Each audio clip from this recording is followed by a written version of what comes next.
speech was started in I want to do some pieces of framing before I go on to talk about one argument under our side of the house. But Drew will talk about the second argument about why commercialization in SaaS world is very harmful.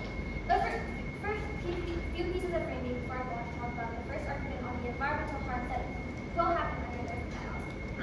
What is the issue in the SaaS world? We think firstly, there are just too many people that travel to a lot of places and romanticizing a lot of the environmental sites or other tourist sites that looks like Palau or Venice, where a lot of tourists rush into those places at any time of the year, and they naturally cause a lot of littering and a lot of pollution that happens under there in the house because of so many people that go to their place. But secondly, we think that commercialization under their site is very harmful because a lot of people will go to places like Palau or other natural sites or tourist sites that is very attractive. This means that a lot of companies will be commercializing a lot of the culture in specific places, which means it's going to be very harmful, but Jude will explain that later on. What does our world look like then? We think that later. What our side looks like is that we'll have an application system where people try to apply to places when they want to go to a specific site. Right? People need to write down certain reasons and certain forms to be allowed to take it to a tourist site that is very popular. Why is this very important? We see that even if people don't have the capacity and resources to check every single response that is submitted to a specific site organization or something, people should still have to take the extra step to show that they care about a certain site, and therefore they're not going to go to that place and necessarily put a lot of burden on the environment or to a lot of places. But before I go on to clarifications, yes, I'll do you still have an annual cap, which is what it's about, and what part of your fiat allows you to have like a check for the people that you already delivering now?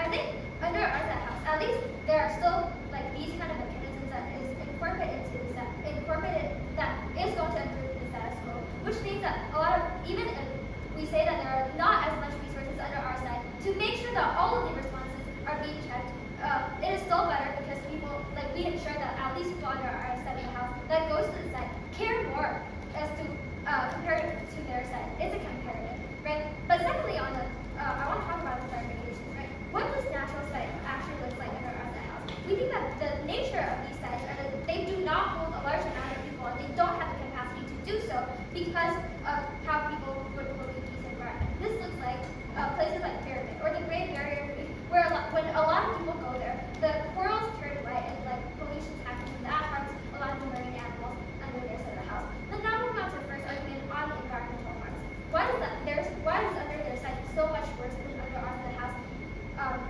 So I think this looks like too many people go to a specific place. This means that a lot of people litter under their side house. A lot of people smoke. A lot of people put on sunscreen before they go out into the ocean, and it harms a lot of marine animals because a lot of these sunscreen has substances that just harm the environment in general. We think that this is not just about environment though. This also looks like a cultural site like the Great Wall of China, where a lot of people overcrowd those sites. The impact of this is that a lot of people, when places are overcrowded, it necessarily harms it deteriorates the experience of some tourists, right? Because when people rush into a certain place, you cannot just have a slow pace in certain sites. You cannot be able to enjoy a lot of the vibes that a certain site will otherwise provide under our side of the house when there is an annual cap. I think under their house, firstly, it's about how the environment will be damaged, and secondly, on how overcrowding is very harmful because people don't appreciate what the environment brings to them. But why is this very harmful, right? We say that environmental harms happen under their side house because of overcrowding. That doesn't happen under our side of the house because people evaluate on how much of the capacity environment can have the capacity to manage. Therefore under our side house it's better compared to their side. But under their side, when the environment is damaged, there's a reversibility problem to that, right? Because when the Great Barrier Reef is harmed because people put on too much sunscreen, when Palau's jellyfish dies because too many people rush into the pool, and that is very harmful because when the problem is the environment is damaged, it's not something like you can fix in 2 or 3 days or in a week or probably within a few years. You probably have to take a decade to repopulate a lot of the jellyfish in Palau. You probably still need to do a a lot of the environmental protection measures under the house, I think there's some damage to that. Because when they talk about how economic under their side of the house is better because they allow more tourists, we think that that is not the case. Because when they do that, when they get a lot of people to go to their tourist attractions, that means a lot of those environment will be harmed. And when the jellyfish die, you can't just tell us that you're going to repopulate them in 2 days. Before I talk about the cat crash under our side, yes. So 71% of environmental damage done by the 100 largest companies in the world. How much of the environment is actually hurt from tourism versus how much of the economy of the random Venice roadman is actively supported by tourism? I think a lot of, I think places like Great Barrier Reef or a lot of the tourist attractions that is in the SAS are already harmed by a lot of this tourism, right? Because those sites actively engages and encourages people to go to their sites, no matter what happens, because of big companies that exist under your set house that encourages people because they're profit driven. That means that under your set house, they don't really care about environment. And when environment is when environment is really harmed, they will think about other solutions that are not as effective under their set house. But now looking at the counterfactual, would we have less people because of the annual cap we imposed? Because more people value the environment under our set through the application system. We think that there are going to be less people that harm the environment. There's going to be more people who appreciate and they get better experiences because they just genuinely care more about the environment in general. Why is this more justified that some people don't get the access to some of those tourism under our set of house? We think that people who harm other people's rights, people who go to places to harm the environment and to infringe on people's right to experience the same quality of tourism, are people who should not be allowed to go to enjoy tourism in the first place. The world should not be held accountable for the group of people who go and damage a lot of the places that are something that we appreciate together, right? A group of people go to a great area, even polluting it to destroy other people's tourism experience, or someone who caused third-party harm. And the third-party harm, or the people that directly is harmed by the people who pollute the environment, are the rest of the world, are us, right? When we lose a certain cultural site because there's no capacity in which a lot of the big companies can manage these sites, we lose a certain cultural site, which means that it is a loss to mankind, to all of us who are part of civilization. But if we lose a certain part of the Great Wall, or when we lose a lot of those coral reefs in Great Barrier Reef, that's something that all of us are accountable for, and that's something all of us should suffer from. But why do we think the government has the obligation to fix this then? We think that the government has the right to do so because there are also the stakeholders who are held accountable. When too many people go to these places, there are inherent harms to this, and this violates the purpose of having this site in the first place. And when government is able to save this environment from losing meaning, they fail the job as a government. This is why we're very, very proud to propose. The speaker spoke for 8 minutes, 8 seconds. I would like to thank the Prime Minister for this speech. I would now like to invite the Leader of Opposition to open the opposition space. Thank you.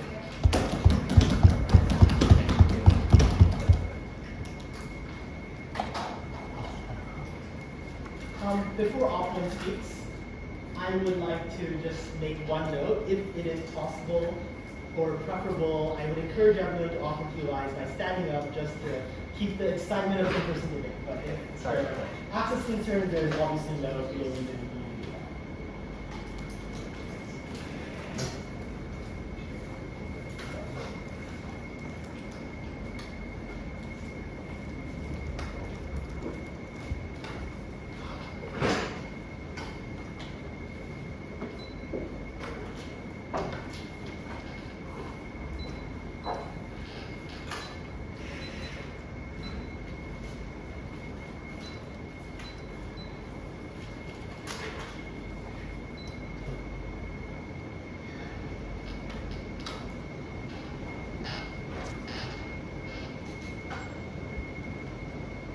Recommend that proposition generally has good interest in protecting the environment that these people live in. I think this is a very good cause. But the issue is that the trade-off comes at the cost of the people who live in these communities, the families who depend their businesses and their lives on getting money from tourism, the people who toil their entire lives investing into a business that is completely reliant on the tourist industry.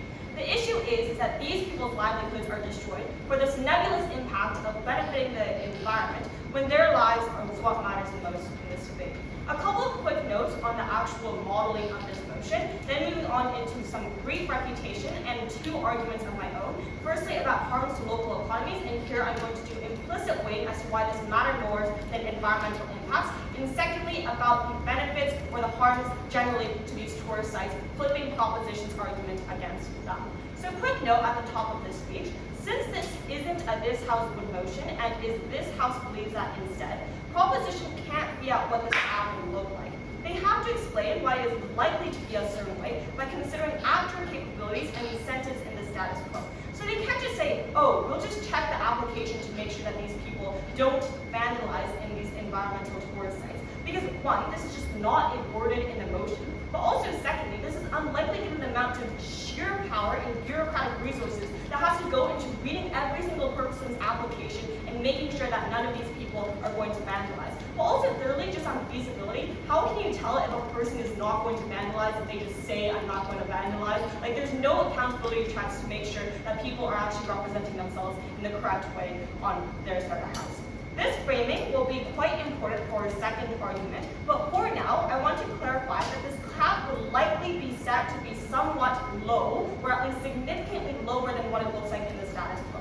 And this is because if the cap is set too high, that is not significantly different from the status quo, then proposition has no meaningful impact or change on the environment. So proposition has to concede that this cap is quite low in order for anyone to have an impact within this round.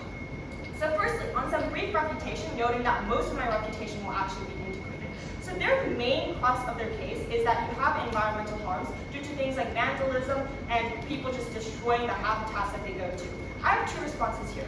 Firstly, there are protective measures that exist to make sure that these tourists are held accountable for all of the reasons that they characterize for why these environmental locations are so important to locals on the ground. The government probably has political will to do things like investing and making sure that these tourists are held accountable. But also secondly, it's deeply unclear from proposition's case to what degree the margins of change actually occurs on their side of the house. Yes, you maybe have 10 or 100 or thousands less tourists, but it's unclear if those very tourists that you cut off are the very tourists that would have otherwise vandalized these locations to begin with. So this is a very unclear argument coming from proposition. They need to do much more work into explaining the actual degree to which they can guarantee an impact. 2 arguments then. Firstly, about harms to local economies. In tourism, the largest stakeholder is never the tourist, but rather the people whose livelihoods depend on tourism. This looks like the aunties who toil away on the streets of Bangkok with their food stalls, the family-run restaurants that give foreigners a taste of authenticity, and the hotels that provide us a place of stay. These people have already invested their entire lives into their businesses, and it's often their only pillar of economic stability in a time where no other guarantees are provided.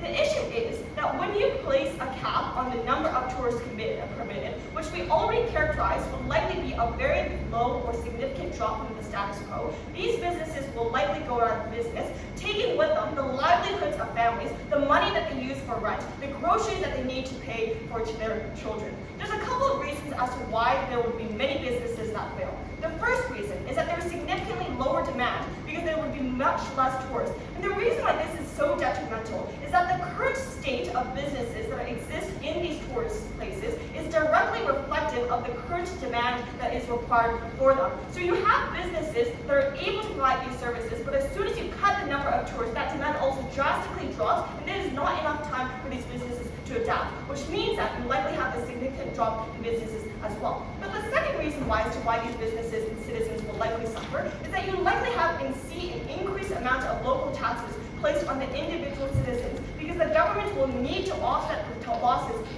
in tax money that they collect from tourists in some way.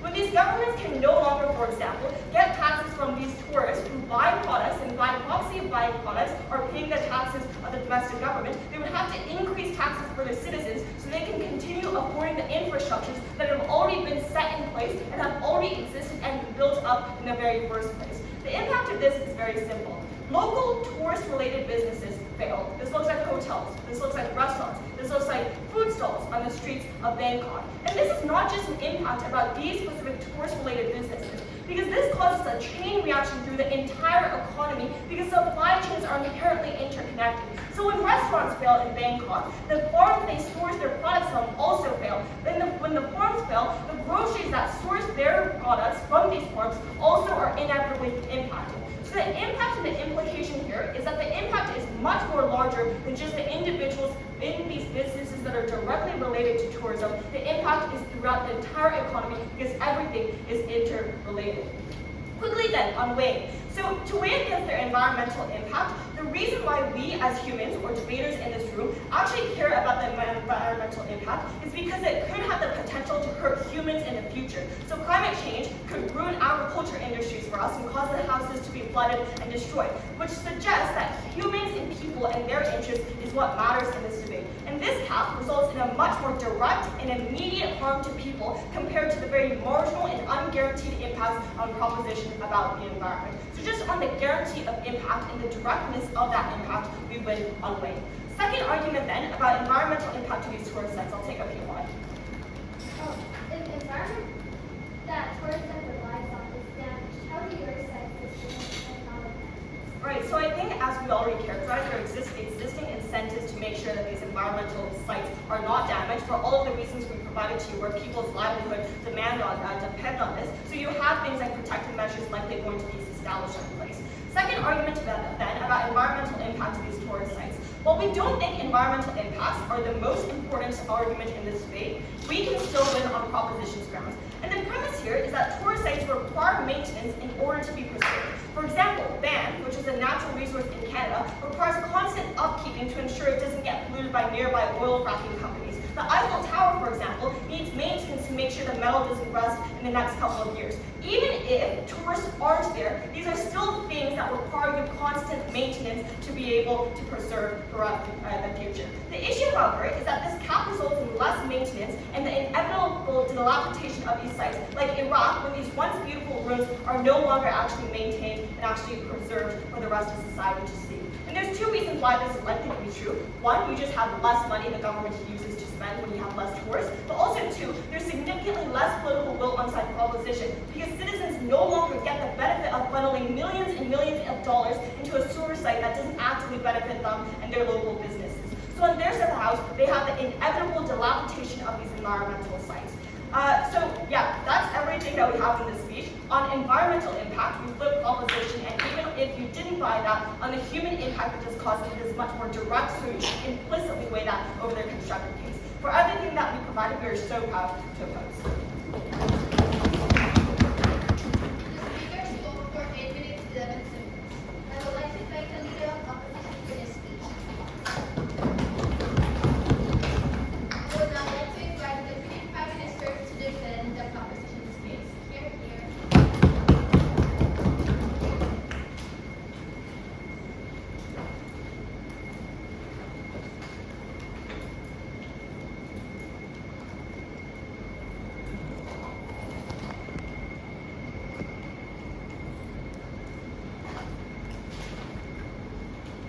I'll start my speech in 3, 2, 1. I want to bring this debate back to what the purpose of these tourist sites are. They're often places that are significant towards the country's history, often historical landmarks that are culturally and religiously significant. When you have so many tourists, it detracts the true purpose and the true holistic representation that can be offered within tourist destinations. I'm going to do a few things in my speech today. Firstly, engage with their model, their issues about our model, and I'm going to do two things on firstly the economy and secondly on the environment, and I'm going to move on to my extension. Firstly on the model. What is our model likely going to look like? We say this cap is likely going to go hand in hand with things like forms you need to sign. It looks like you having to say what your purpose of going to this place is, and lots of restrictions towards why you're going to this place, what are you going to do, and some like purposes like filming a documentary, or there's significant purposes about things like research that's why individuals go to. You're not going to let people go to this place just because it's part of their schedule to go to some like tourist planning. No, thank you. What this is going to look like is that even if there are less people, we're willing to take this trade-off. We say things like the environment, things like protecting culture are significantly more important than the delta that you get from improving the economy. Okay, I'm going to move on to the my rebuttals on, firstly, the economy. Firstly, why is their economy argument simply untrue? 3 responses. Firstly, I want to bite the bullet and say that the economy shouldn't be the greatest priority for these types of governments anyways. Where these are often not sustainable, they often fluctuate, and a lot of times, things like COVID, we say there are other ways in which these services can transition towards things that are often more sustainable. We say there are ways you can make money in the long term. Things like services, things that a lot of ways that are likely going to be much more viable in the long term when things like environmental degradation are bound to happen. No thank you. Second response, we say that the environment is likely going to deteriorate over time, even if there are protective measures like they say. The environment is going to get worse and worse, which means that the profit you make over time is likely going to die out anyways. It's just a difference whether how fast it dies out. It means that these people are going to lose money on either side. Let's engage with these protective measures. We say these protective measures often retrospective. Secondly, these protective measures only are in place when someone commits a crime. If someone is just simply there, simply throwing away the trash in the bin, but if you don't have enough people to sort out this rubbish, and if you don't have enough people to fix some of your sewage systems, it still means that there's an environmental harm. Third response is, I think we can outweigh this through 2 ways. Firstly, on why the environment is more important, and secondly, on culture. Why is the environment so important? What did we hear coming from PM? Firstly, we told you that places like Machu Picchu have faced massive things like soil erosion, things that you simply cannot stop because of so many tractors coming in, so many new places being built. Secondly, we say places like the Great Barrier Reef, things like so much sunscreen leading to things like soil acidification. How exactly are you supposed to stop that on their side? Things like protective measures aren't in place. Next thing, things like boats hitting reefs. Things that are, because the ocean is just so big, it means that you can't hold all of them accountable, and you're only going to be able to hold a select few accountable. Next thing, on the Great Wall of China, we say that when you don't have protective measures to how many people can go there, it's likely also going to be very unsafe. It's likely going to have massive amounts of crowding. That means even the people who want to learn can't learn. Okay, I'll take the POI. The point is, you don't facilitate transition because this is a hard cap that's arbitrarily made. What happens in the 6 months of winter when nobody is visiting Venice or the Great Barrier Reef? What do these industries do? What do these people do? This motion doesn't have to assume such a hard cap where you stop all tourism. I think there's still mechanisms in which we can allow people. This strict annual cap means that you're still going to have some people going to this place. You're still going to have people who go to Venice either way, whether they apply towards this tourist attraction. This means that even if they don't go to the biggest tourist attractions, they're forced to spread out to other forms of entertainment, going to things like going to smaller tourist locations and places like certain services that this country is known for. Now I'm going to move on to our argument on the loss of culture. Why is it? Firstly, what is this argument about? Firstly, we say that businesses often have incentives to commercialize in ways that are inherently harmful. What does this look like? It looks like appealing to the public who didn't have the incentive to come here to learn. What does this look like? It looks like people who come to certain tourist locations to try to relax, to take pictures. They have no incentive to try to come here and learn and change their stereotypes, which also means that if they have wrong perceptions, these tourist guides also don't have the incentive to try to debate them about what the true representation of this culture looks like. Next thing, this looks like things like Aboriginal culture being vastly misrepresented. It looks like certain caricatures that are painted by tourist guides. It looks like things like selling the experience and omitting the cultural significance of a certain experience. It means omitting things like cultural nuances that you simply cannot capture in this short amount of time. Third thing, it looks like people making jokes about certain cultures, and there's no incentive for you to step in, and because there's just so many people being there, it's very hard for you to hold each person politically accountable.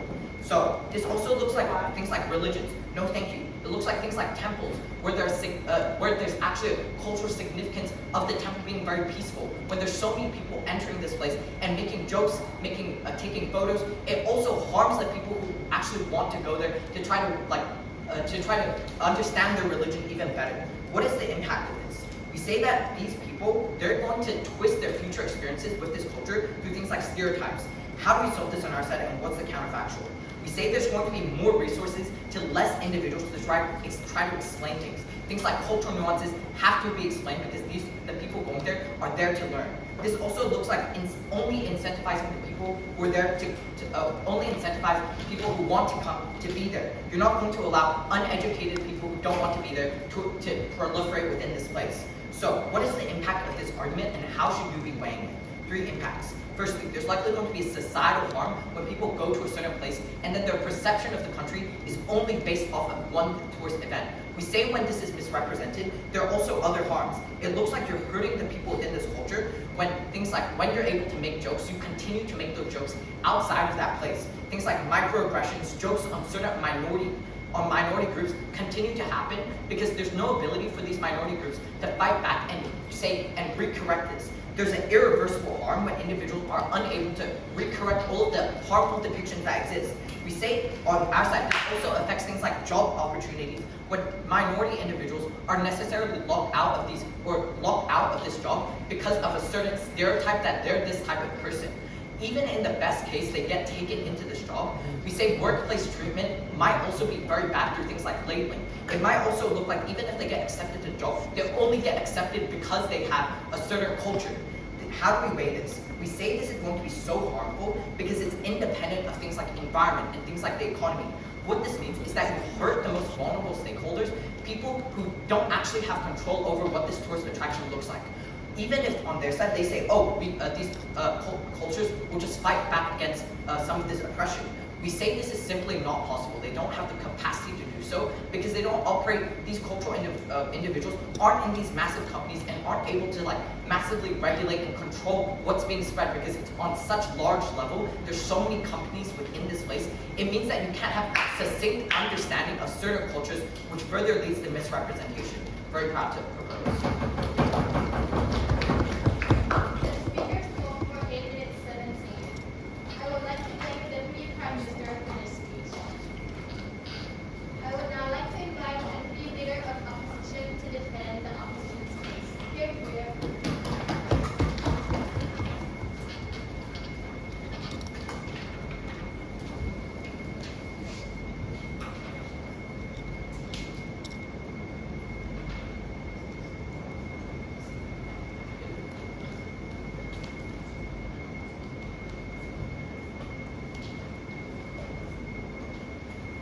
If you ask the shopkeepers that sell souvenirs around Angkor Wat, the shopkeepers that sell food, the local restaurant owners in India next to the Taj Mahal, why it is the case that if they care about their culture, that they instrumentalize it, the answer is quite simple.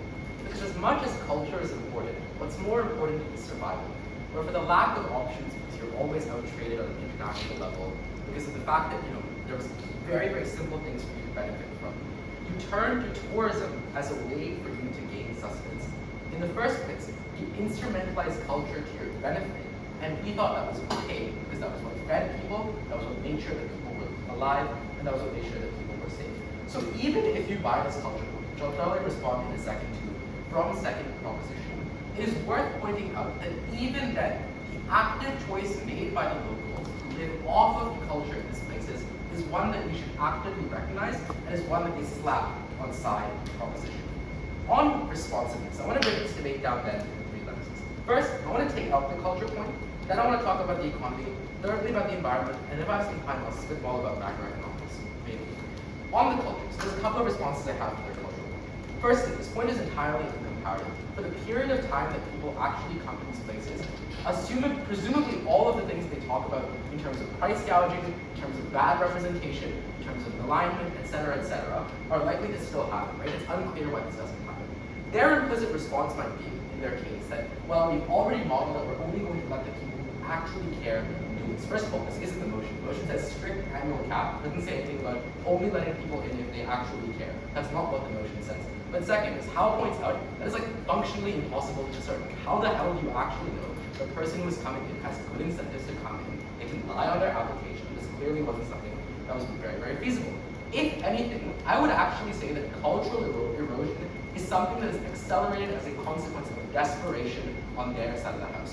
When you know that you only have 6 months in order to sell things, when all the shops close, when everything shuts down, etc., you rely on much more flagrant tactics and instrumentalization of your culture in order to then sell it. This looks like way more production of souvenirs, and the selling of those souvenirs is being inherently tied to your culture. This looks like the bastardization of Taj Mahal and its beautiful story, and converting it into way more props and things you can sell. You are actually forced to commodify culture way, way more in propositions world where they put a timeline on it. It is not something that happens on our side. The third thing I'll point out here is that if anything, you actually get more cultural awareness on our side of the house. I mean, really just ask proposition, why is it that people come to visit cultural sites in the first place?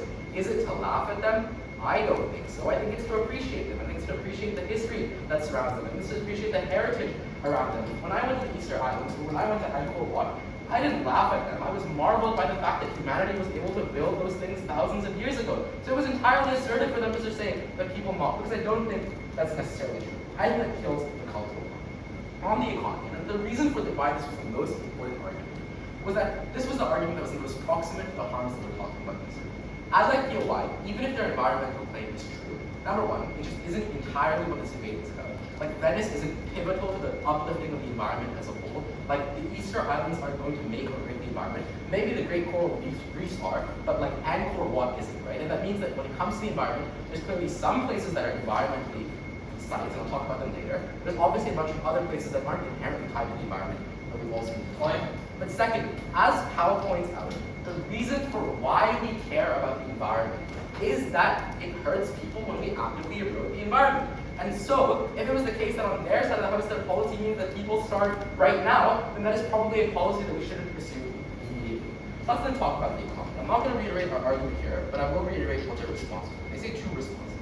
They say three, it's actually two responses. The first thing they say is, this isn't the greatest priority because you can transition, and they say that you were able to transition away to other things. The first thing I'll point out is they don't actually facilitate transition on their side of the house. Number one, they don't ever tell you what people transition to. You can't just arbitrarily transition to services. The point was, you don't transition to services because you don't know what the services are.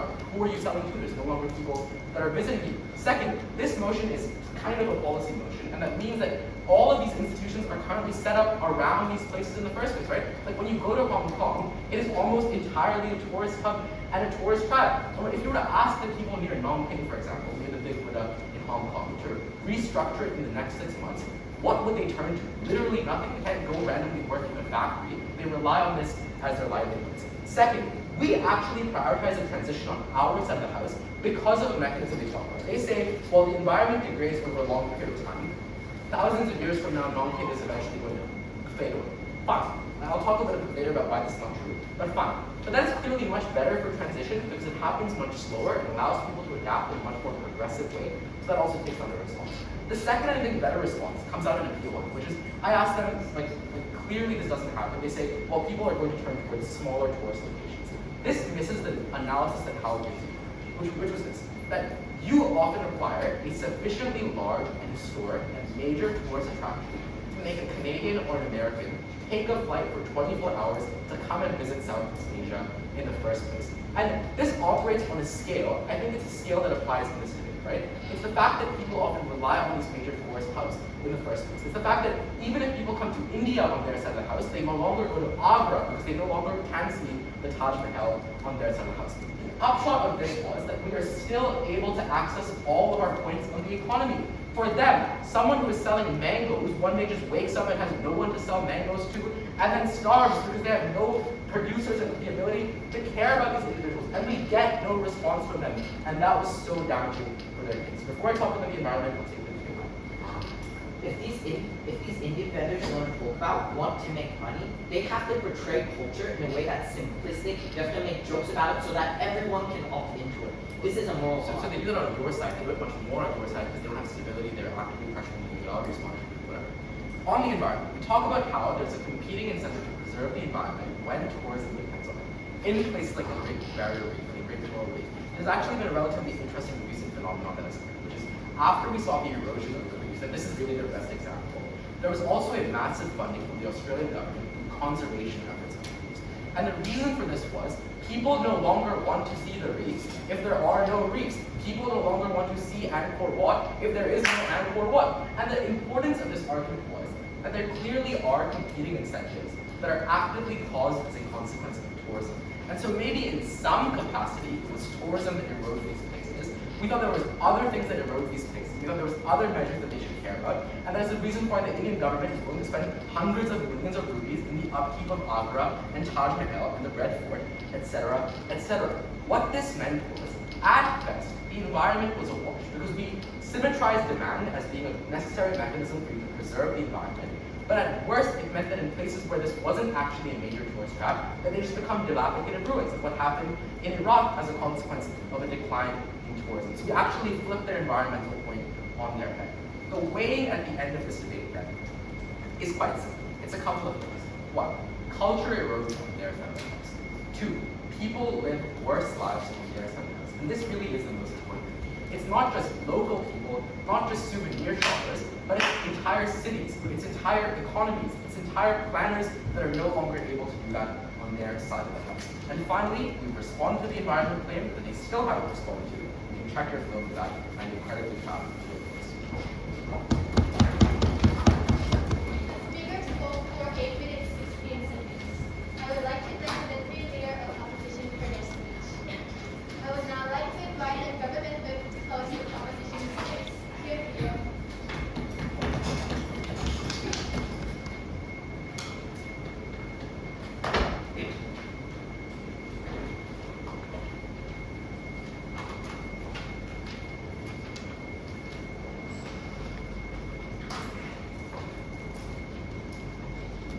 So what have we seen in this debate for opposition side? I think that the first speaker just came out and said, and sort of talked about how there's going to be some sort of control over thousands and thousands of people going to this very, very famous site, and somehow they're not going to pollute at all because government will have some sort of method to control all these people from polluting, or have some sort of metric to stop the soil erosion. I think that this is generally not true. And they try to push an argument about how there's people being harmed, and like these minorities being harmed around them because they're going to like be very, very vulnerable, and then they're going to run out of business as soon as we put a cap on it. But I just don't understand why it will be these vulnerable stakeholders is getting the money that from these tourists instead of these big companies, right? So hypothetically, if this is such a famous site that a lot of people go to, and like many people visit to, I just don't see why. It's these very, very small, vulnerable people getting the harm instead of these big companies that actually make the real money out of these places, right? And the second speaker comes up, and it's just the same thing as first, so with just more examples and some rebuttals, right? I'm gonna go over to it over my two classes. First, does economy hold more value compared to the environment? And second of all, about how important culture is on our side. Okay, so first on the first class, does economy hold more value compared to environment, right? So I think that economy is very, very hard under their side, right? We already told you how irreversible the environment is, right? When you lose certain parts of the environment, you lose everything, you lose your job, because your entire economy is based upon this specific environment. So if you lose like Machu Picchu and there's going to be like a lot of soil erosion, I just don't see how you can continue to have any jobs and continue to build your economy out of it later. So we tell you that in the long term, we get more amount of time which people can earn money, and in the long term, they're going to fail drastically. And this economic collapse is something they can never go over. Instead of us, we give you a sort of transition when we lower the cap slowly, right?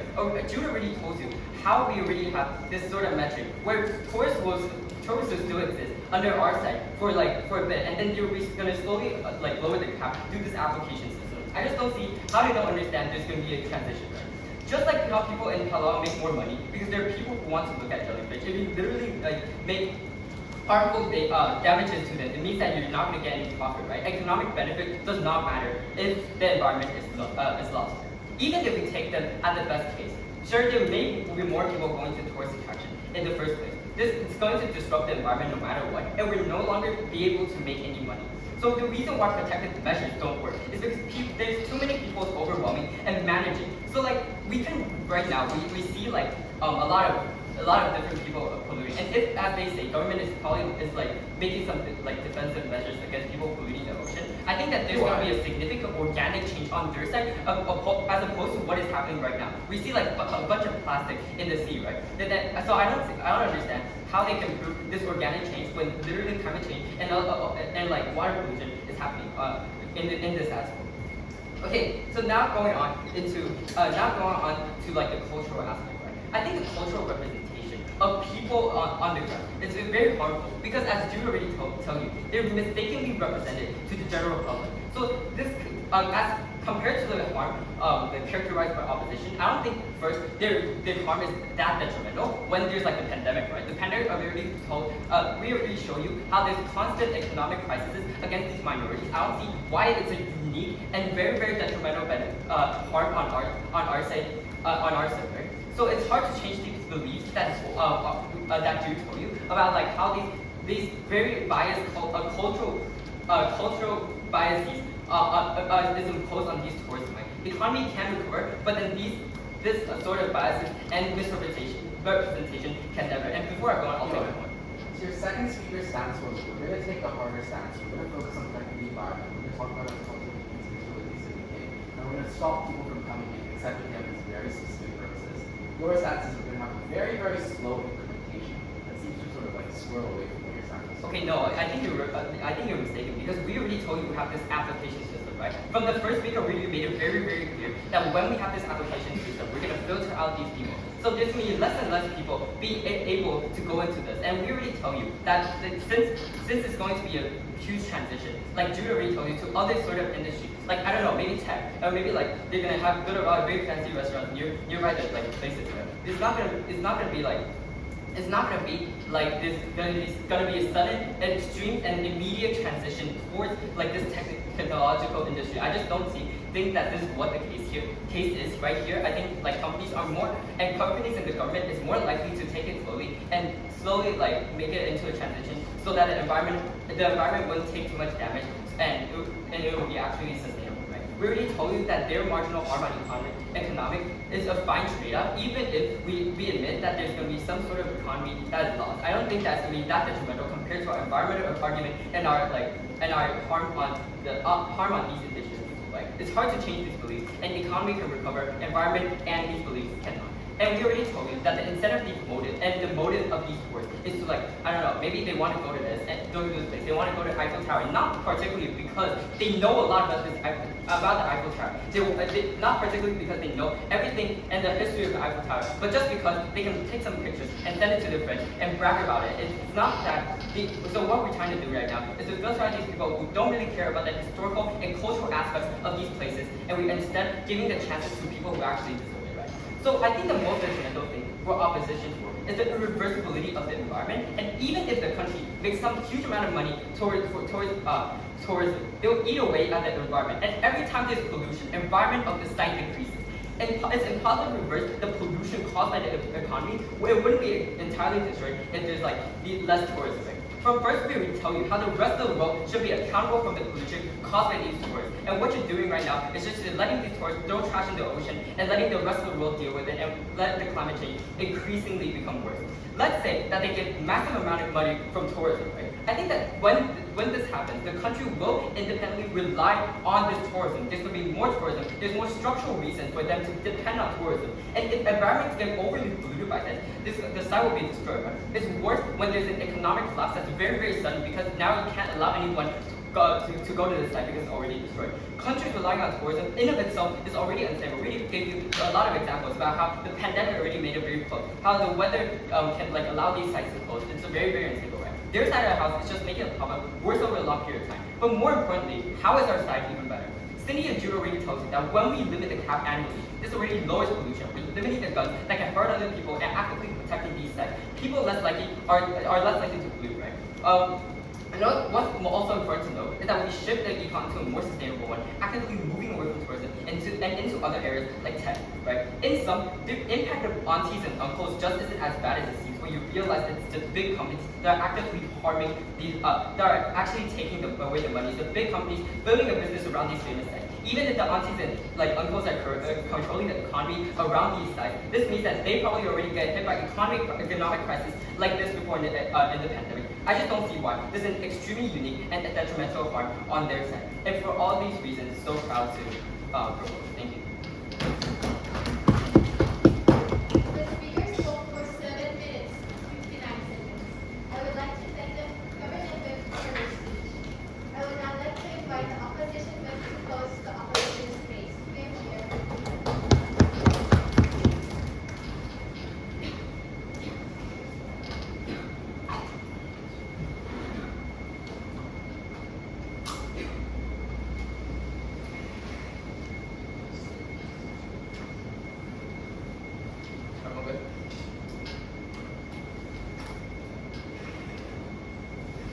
think there's two observations I want to make at the top. The first of which is that down the bench, we've pointed out as to why their system of wanting people to fill out forms to identify their purposes and their need to travel to these areas was one that was remarkably implausible. So for the reasons that we already gave, this was logistically unreasonable to do so, and forget the fact that people can also rely on their applications, which calls into question the ability for them to actually sit through people in the efficient manner that they want to. I think furthermore, there's a financial interest that means the first come, first served system is what companies and governments are going to default to on our side. Because people have to plan their trips, right? If you're uncertain as to whether or not you're actually going to be accepted by the end of this application process, and that is an uncertain factor when you're planning where you want to travel to, then people either won't want to go to these places to begin with, because that is a huge amount of planning that becomes useless if you get rejected from being able to attend these programs. But equally, it means that that planning is time that is done away with and wasted. It's not like this is the system that is current. The second thing to point out is that their strategy throughout this debate has been to run away and to not actually engage, rather frame out all of our economic arguments and to put hope in on the environment. But we've pointed out down the bench that there are a litany of reasons for us why culture and the environment are protected in better ways in our world.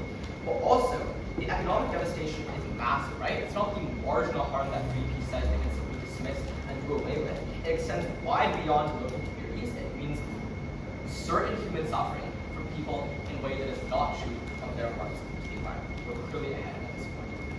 I'll start by talking about how this affects the economies of local communities. I'll close by talking about cultural and environmental conservation. To begin with, to talk a little bit about the economy, we made a pretty simple argument in this round that many people choose to not travel to particular countries, to particular communities in the first place. It means that they're restricted or uncertain as to whether or not they're going to be accepted as per their form program to these cultural sites. And as an extension of that, the economic cycles that become unpredictable as a consequence means it's very difficult for local sellers and marketers within these regions to sustain their livelihood. I think there's a few ways in which to contend with this. The first is to say that, well, the environment is going to die anyways, so it's good that they transition towards industries and models of business that are more sustainable. We pointed out, first of all, that when they say it's just a difference of how fast this occurs, that's not some irrelevant factor, right? It's very important how much time they have to adapt and to transition. It's very difficult for people who have set up business and operated on businesses intergenerationally around cultural sites for many, many years to simply uproot that and to turn to something that is supposed to be more sustainable into the long run. They need time, and even if it means that in the end, environmental degradation means they have to support some other kind of business model, it means that they don't have to do that overnight through this policy. The second way in which they contest this, and I think this is the better way, is that, well, you can incrementally impose this policy. The first thing I point out is that this is a massive shift to the way in which they want to execute this policy and the model in the third proposition speech. That is notably also significantly different in how stringent it approaches the amount of people you're limiting very late in the debate. So it's questionable how much you can actually credit this incremental system of limitation. But secondly, that doesn't change the end outcome, even if you buy their incremental system, of a huge amount of income being lost from the pockets of people who set up business and depend on tourist flow through these areas. We've given reasons as to why the cap is likely to be one that is prohibitively low and disconnected from the needs of people in these areas. So you see the fact that the information that governments draw upon to create these caps comes from available sources like UNESCO or people in the UN that are relatively disconnected from the problems on the ground in these countries and are therefore likely to prioritize an environmental agenda which makes those caps prohibitive. The end outcome is still the same, that people are unable to feed their children, that people are deprived of income. That was the huge human cost that they never once probably contended with. And I want to be clear on what the implication of this is. Because first of all, these arguments were upstream to the arguments about the environment, right? So even if you believe the environment to be your important consideration in the debate, you necessarily need people to come to these areas to provide companies with the resources which will properly protect the environment from tourist activity. You need people to come to these areas in order to generate a public pressure that is significant enough to create the incentive to protect the environment in the first place as well. But we've also given reasons as to why this is just much more important. And I think I'll take you after this. The human cost of people not being able to feed themselves and being fearful from day to day as to whether or not they're going to support their basic livelihoods is a much greater human cost that we ought to care about, opposed to or disconnected parts of the environment and culture. I think that's one. Okay, I already told you how these places are very famous, right? So likely it's the big companies that are controlling the actual economy that's made around it. So why would you say that these aunties and uncles are going to take any damage from this? Well, aunties and uncles in these areas depend upon the people who come to these countries, perhaps through big companies, but then end up spending at local restaurants, at local businesses, and living at local hotels. Like, you depend upon tourist flow in order to see places. The second thing I'll talk about is cultural and environmental conservation. We pointed out that more tourists means more awareness to protect the environment, and that resources come from that flow of people in order to do so. They can tend to consider these things. First is to say, in the form of their own argument, tourists are very bad, many people there means litter, sites don't have the capacity to host the number of people who want to travel to these places. I think there's four things to say here. The first thing to say is that there are a variety of alternative ways in which you can protect the environment from huge numbers of people that don't involve outright banning them and therefore reducing the types of economic harms we're talking about. So you can have huge fines on littering in these areas. You can encourage people to use specific sunscreens that don't contain the chemicals which pollute the waters in particular ways. And I think most people aren't evil and traveling with the intent of killing the environment. I think these are reasonable ways in which you can protect and reduce the types of harms they're talking about in effective ways. Secondly, there is a financial interest, as we've identified, down the bench and was unresponded to protect the environment as well. Like, the sacredness of Stonehenge is what attracts people there.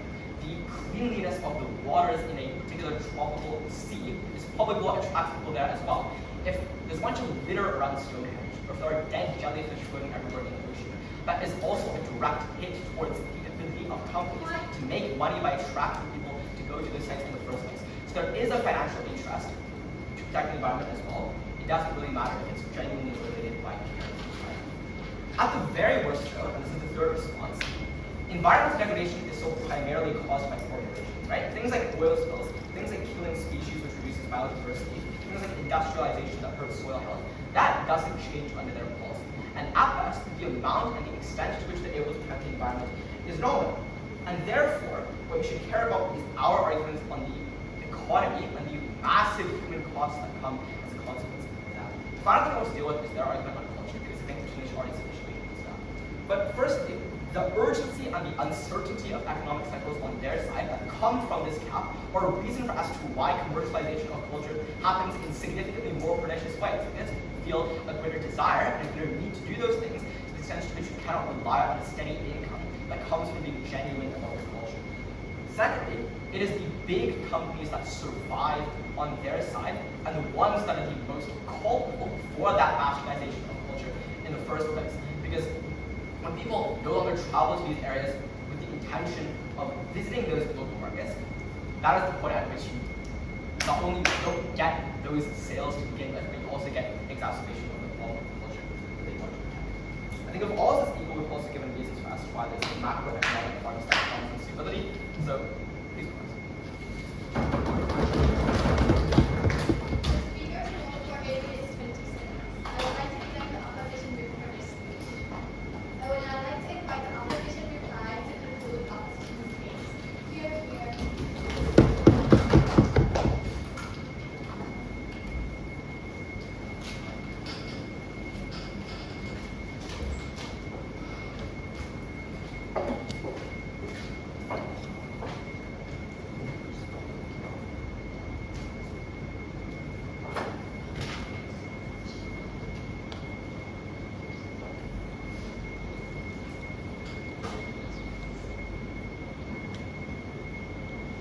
I'm going to keep this speech as simple as possible. Let's first talk about environmental preservation and then talk about money. Under environmental preservation, just a quick strategic commentary on the proposition stance in this entire debate. There's a very, very big glaring case shift in second proposition, who explicitly says the environment isn't that important in response to our second point, which contradicts the stance of both first and third speakers who have argued that environment is probably the most important factor. So that's just on the consistency on the construction of proposition's case. Proposition's argument under this theme is that tourism causes pollution, and therefore decreasing the number of tourists would result in less pollution. We had a couple of ways we dealt with this down the bench. The first one was that preventative measures exist, and we acknowledge that this is a mitigatory response, but the point of this response was to suggest that the environmental degradation that exists on the side of proposition wasn't as rapid and bad as they said it was being. But the second response, and this was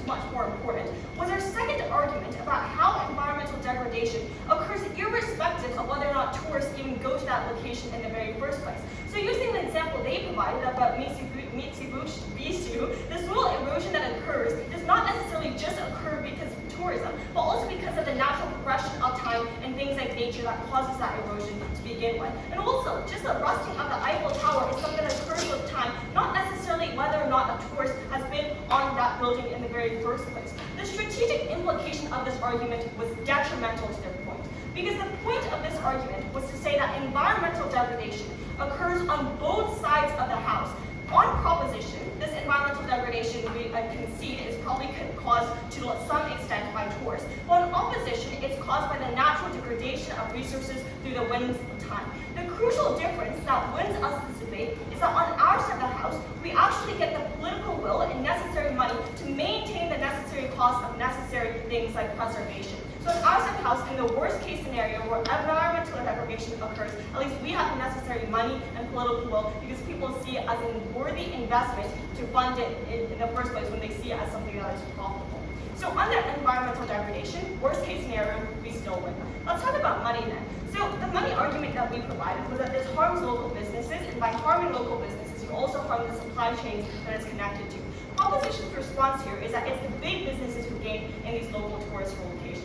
Two responses that we carry down the bench. Firstly, this is just empirically untrue if you use intuition. Tourists seek authenticity in things that are culturally significant to the location that they're traveling to. And this was conceded by them as well when they talk about how they want to visit these places in the first place. So they likely will buy from local shops. They'll likely afford things like souvenirs from these local businesses as opposed to these big block chains that you can probably see anywhere in your hometown to begin with. But also secondly, even if we took them at the best case and assumed that this was the massive corporations who benefited from tourism in the very first place, then the downfall of these larger corporations probably has a larger ripple effect on the rest of the economy. So even if it was the larger businesses that fail, that's still a very large harm considering that they probably have more environmental and economic impact to begin with.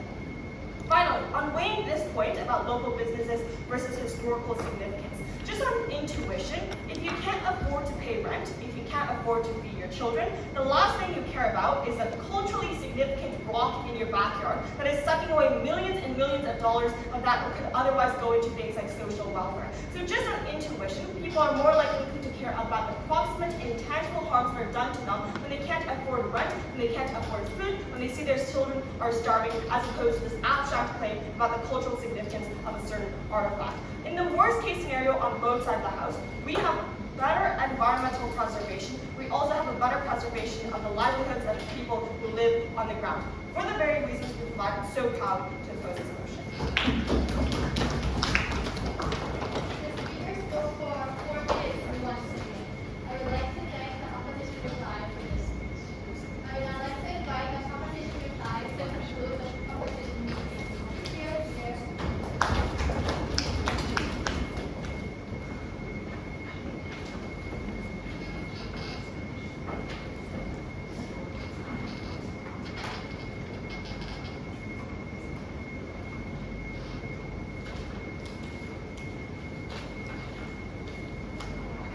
I'll start my speech in 3, 2, 1. Even if their side has the incentive to help the environment, they simply don't have the capacity to do so because they're always just offsetting. I'm going to do 3 things. Firstly on the model clash, and then culture, and then economy.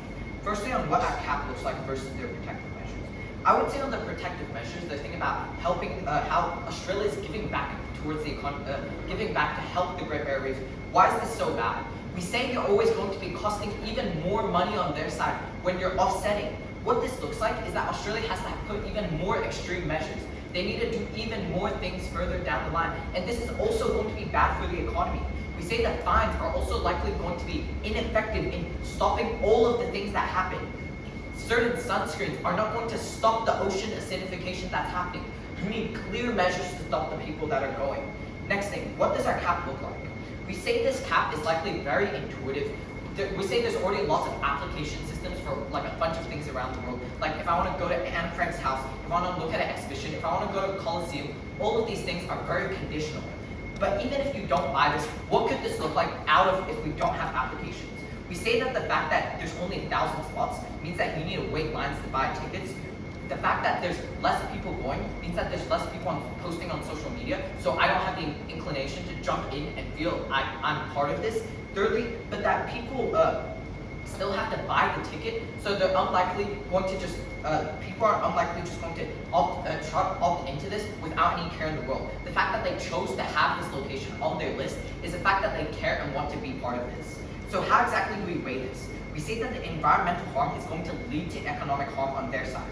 The comparative is that as long as you preserve the environment, you can make more money over the long term. Next thing on culture, we say that on their side, this is responding to their POI response. We say that when you only have a certain amount of people, you stop making things like racist jokes to try to make sure everyone opts into the jokes and everyone laughs towards your joke. You stop needing to make things simplistic, because if you make things simplistic, you won't earn the support and money from people who are here to learn. We say there are incentives now for you to actually protect your culture. Why is it so bad on their side? We say when an Indian vendor is forced to simplify their culture, that's a moral harm. They're forced to do things that they don't want to do because they're forced to they have to make money, they have to get subsidies. So on their side, it's likely very bad for individuals to try to have to opt into something that hurts their own culture and is bad for them. This is likely irreversible harm and weighs off economy, because it's very difficult for you to change society's perception, the global perception of what your country looks like, but it's much easier for you to improve your economy over time. So next thing on the economy, which they've spent all their speeches on, why exactly is this simply not the biggest debate and should not be prioritized? Firstly, we say that this transition is just something that's starting earlier. We say that you still have the opportunity to transition. I want to tell you why the consequence of the environment dropping is likely going to be a large shock on their side. Firstly, when there's a massive report telling that people that the Great Barrier Reef is simply lost and there's no point of you going, that's massively going to decrease sales. Next thing, when they say that a certain animal, or there's a loss of biodiversity within the Amazon rainforest, people stop going because that was their only motivator to go. Now they just jump towards different alternatives. We say the environmental shock is less likely one that's massive and one they simply cannot ignore. How do we weigh this? We say that there's lots of ways in which you can earn money, and tourism is not the only way. I can go to a less significant, less popular tourist attraction, and these businesses can also shift towards other tourist attractions around the world. There are lots of abilities to do this. We say that restaurants on their side can now not only be based within tourist attractions, but do other things like helping the people who are from your country. If your country is at shock and they're losing your culture and your environment, I simply don't think money is the most important. Very proud to be